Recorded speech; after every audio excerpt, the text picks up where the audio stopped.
চৈত্রের শেষ দিকে এসে গরমে টেকা দেয়, সূর্য ঢেলে দিচ্ছে তাপদাহ। এতে দুর্বিষহ হয়ে উঠেছে জনজীবন। বেলা বাড়তেই তেতে উঠছে পথঘাট।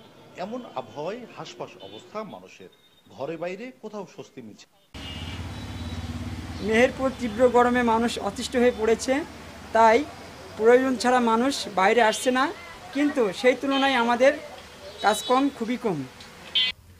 গরম খরানি খুব বেশি, তাপমাত্রাও বেশি, মাঠে টেকা যায় না, কাজ করা যায় না। কাজ করতে করতে সময় পালিয়ে আসতে চাইছে আধা ঘন্টা, পানি টানি খাইয়ে আবার হাফ দম নিয়ে মাঠে যাইতে চাইছে। 10 মিনিট কাজ করলে 20 মিনিট হাফলা লাগছে, এবং সময় আসি তারপরে আবার যাচ্ছে, আবার দেখা 10 মিনিট কাজ করছি, 20 মিনিট আধ ঘন্টা সময় বসছি।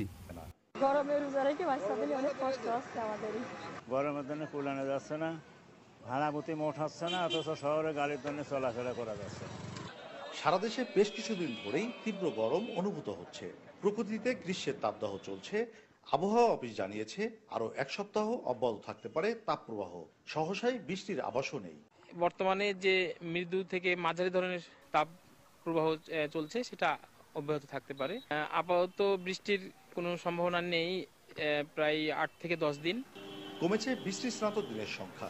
কাজ করতে পারছি নি, যদি বা 10 মিনিট কাজ করছি, আধা ঘন্টা হাফ নিছি, এখন পানি দিছে জমিতে, পানিও মানে দিদি জমি জো হয়ে যাইছি, গরমে টিকা যাইছি না, পানি তো পা দেওয়া যাইছে না, এরকম পরিস্থিতি হয়ে গেছে।